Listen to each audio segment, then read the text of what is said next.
This class is a very beginner's safety class, and it's ideal for the person who's afraid to shoot, and it gives them a little bit of opportunity.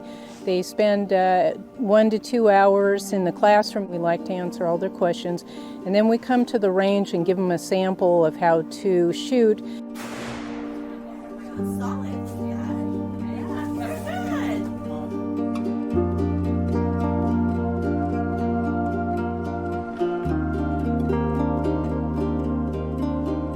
I'm Jane Melhans, and I am the firearm instructor today and also on the board of Washington State Rifle and Pistol as the government affairs person. So women are the fastest growing group of gun owners in America.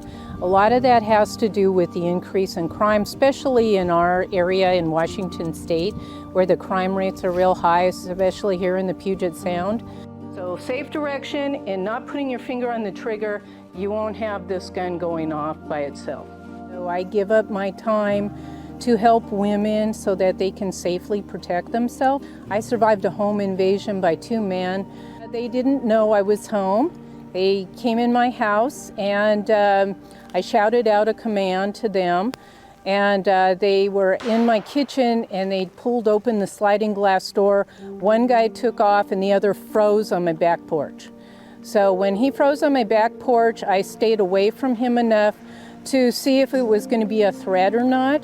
And so I did not have to personally pull out my firearm. It was there ready to go if I saw he was going to come toward me or I saw that it was going to be a threat. But in this situation, I was very fortunate. By the grace of God, he froze and he took all my commands. So I told him to stay there, don't move, why were you in my house? And then I had the neighbor call the cops.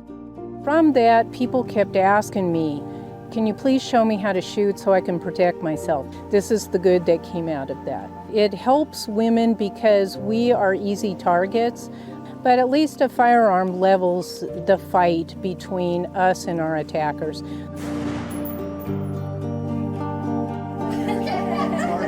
I wanted to be more comfortable using a gun. Quite honestly, they make me nervous. You always hear about the accidents, of course, little kids getting shot. It can be very, very intimidating. And so I want to be more comfortable handling them. I'm now married to a law enforcement officer, and we have gone shooting, I believe, once in the 11 years we've been married. He's trained, he does this every day. So I love that he carries and I never worry about it. But when he is gone, that is when then I become concerned for my safety, and I don't have that comfort and reassurance of someone that knows how to actively handle a gun and protect me from an intruder or someone who wants to harm us. The criminals are starting to think, oh, women are more of a sitting duck, and we're saying no, absolutely not. We're going to take matters into our own hands and protect ourselves the same way men have been doing for years. One night, my son and I came home from an event, and he ran into the house and I was on the phone. You know how when the phone's on your car system. So I wanted to finish the phone call before going in the house, and did that. And there was a gentleman, a couple of guys in our neighborhood. This is in University Place, very quiet neighborhood, that were driving around and attempting to break into cars. So the car pulled up behind me, which T-boned me into my driveway. The car was running, and one of the guys got out and attempted the car next to me first, which was locked, and then attempted my passenger door, which was unlocked, and opened it. And I was in the driver's seat, and we're just like looking at each other, you know. And he had an excuse that he thought it was his girlfriend's car and her house, and I said, well, she doesn't live here, and then he got into the car and drove off. 2 men and myself. How could I protect myself? It would be difficult. Women and not as strong. We need something a little stronger to help protect us.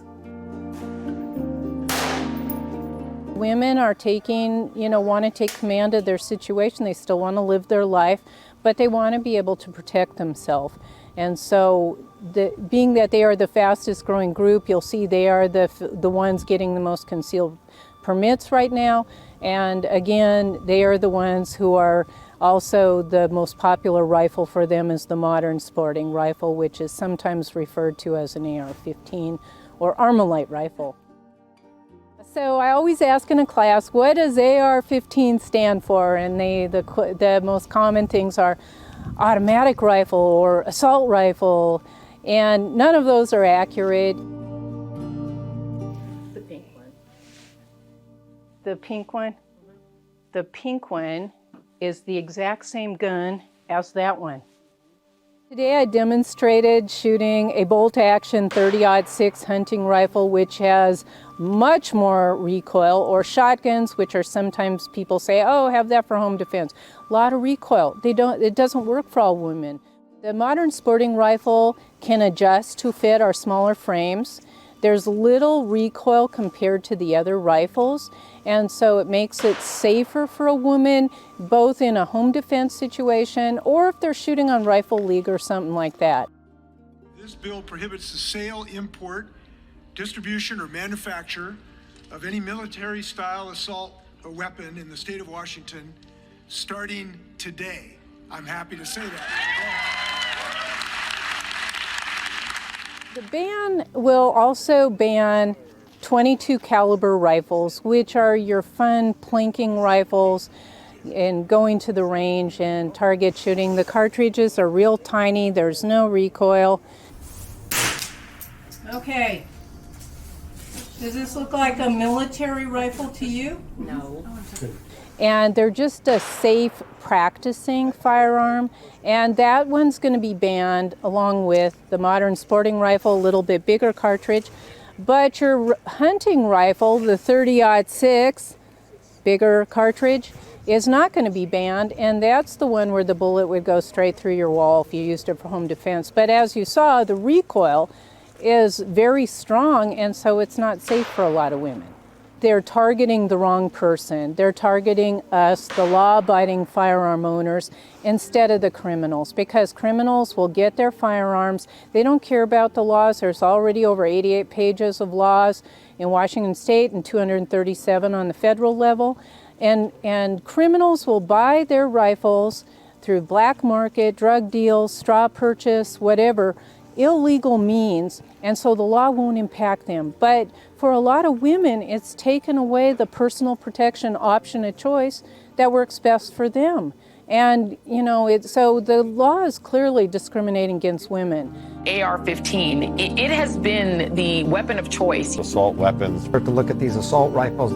These are killing machines. That we should just go back to having an assault weapons ban. An assault-style weapon. Of military-style weapons. AR-15s aren't for defending homes. They're going out for mass slaughters. Supposed to be in the jungles of Vietnam. Now they're in first grade schools. Everything in the news and media is making it sound like this is the most murderous weapon out there, and this is what everyone's getting to kill our kids in school systems, and you know, it's so dangerous. But no, I mean, it's completely misconception, and they're not educating us correctly. It's a lie, quite honestly.